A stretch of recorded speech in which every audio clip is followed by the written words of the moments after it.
I saw pictures of these trays for tabletop games months and months and months ago on Twitter, but I never found them again. So after figuring them out and making them my own, I decided that there needs to be a video about them, so here we go. Supplies and everything you're going to need. Felt, snaps, cardstock or paper to make a template. Required tools are a ruler or a straight edge, a writing utensil, if you are going to be drafting a template by hand, very sharp scissors. I'm talking fabric scissors here, like something that is reserved only for fabric-related work. Some snap pliers, an awl, mine was included with the snap plier kit, and a couple of optional tools that I enjoyed using was my cutting mat, which is I've had for years and is wonderful, and a hobby knife. I've got links in the description for the felt and the snap set that I picked up, but for now, let's do instructions. The hardest part of this project for me was figuring out where to put the snaps, and I started making these by hand, just kind of eyeballing stuff. I did some fudging to create the template by setting the snaps on my corners and finding the right spots to punch holes. That way the snaps could meet in the middle and not tug too hard on the fabric between them, while still being really close to the edges of the fabric. And this is how I came up with my template you see here. You just want a corner with 2 holes in it. I took some cardstock, I printed with a 1-inch grid and applied the holes from my messy template so you could see exactly where the holes need to go. And this is going to take a little bit of trial and error, but the cardstock and snaps are cheap, so have fun with it. Moving on to the felt, I bought some felt squares on Amazon. They're pretty thin, so I'm doubling up the fabric, and this is probably the 1 to 1.5 millimeter felt. You can make this with the 3 millimeter thick felt too, but you only need 1 layer of that to keep the tray sturdy as felt is going to be. But I had a lot of the thin stuff, so I went with 2 layers. Also, this gives you more fun color options. Cut your squares for the trays to your desired size. I'm using 5-inch squares. That's going to make 4-inch trays because that felt about right to me. We'll talk about the math for that later. Use the template to punch holes in the felt with the awl that came in the snaps kit, and be gentle with this now that it has holes. Felt holes start to close up when you're handling them. It's a weird material. It almost has self-healing properties like everyone's favorite X-Men character.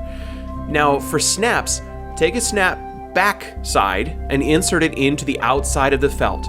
Okay, make sure it goes in from the outside and place the corresponding front of the snap on the post. These snaps have the same backs but different fronts, so make sure you get the fronts that connect to each other on each corner and not identical ones.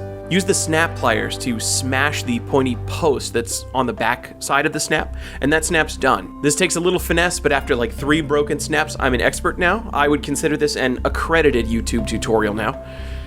Rinse and repeat punching those snaps on all the corners. One more note about the different snaps. I get a little fussy about making sure each tray's snaps are consistent, which is why you'll see me separating the snap faces at the top of my workstation.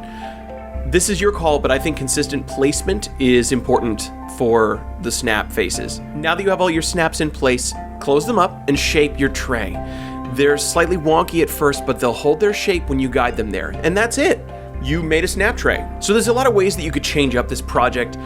Your choice of colors is as wide as your shopping list wants to go.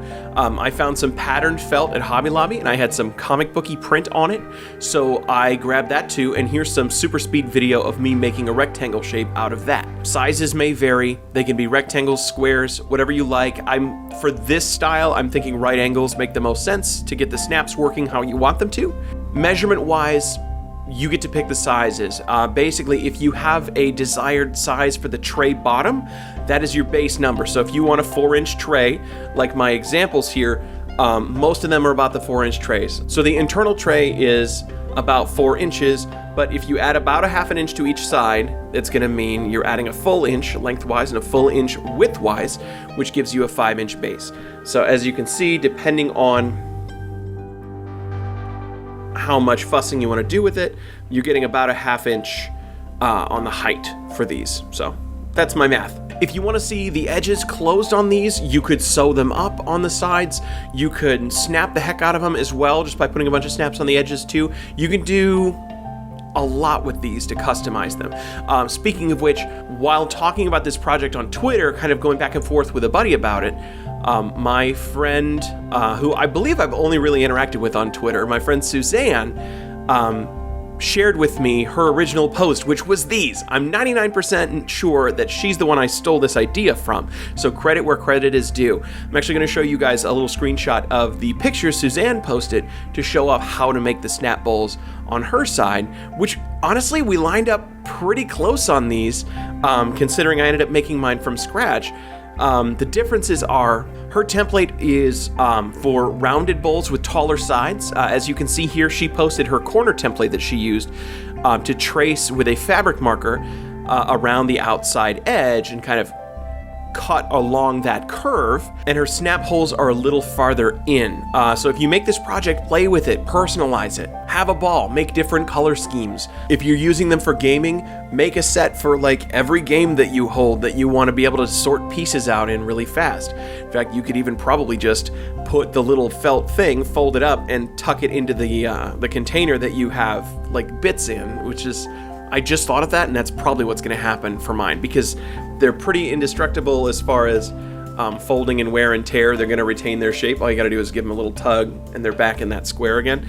Make gold, silver, and copper color felt trays for money in games and stuff like that. There's glitter felt out there. That is not a kind of felt that I would want to play with. You can confirm that with my wife. I just don't like glitter. But go nuts if that's your thing. Also, as far as project cost, the most expensive thing I picked up for these was the little plier snap maker thing. This I saw on Hobby Lobby's floor for about 20 bucks for one of these. This one I got is off of Amazon. It's the Cam Snaps brand. When doing a search for these, Cam Snaps was a brand that came up fairly often. I can't remember what the Hobby Lobby one was. It had something to do with babies on it. It was like, I guess they were marketing for like diaper snaps or something like that if you're doing cloth diapers. But at Hobby Lobby it was 20 bucks, and if you're a Hobby Lobby shopper, don't forget to go in with that 40% off coupon. Amazon was also totally decently priced.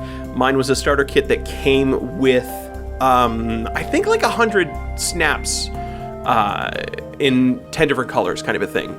So you got some options, you got some stuff to play, and once you make that first investment, if you're gonna step into this little snapping world, then you've got the tool and you can make these things until the tool breaks, which it's simple enough that I don't think it's gonna break for a while. Have fun with these, and as everyone on YouTube says, click like and subscribe. Is that what they say at cons too? Like, that's goodbye on YouTube, right? Is click like and subscribe.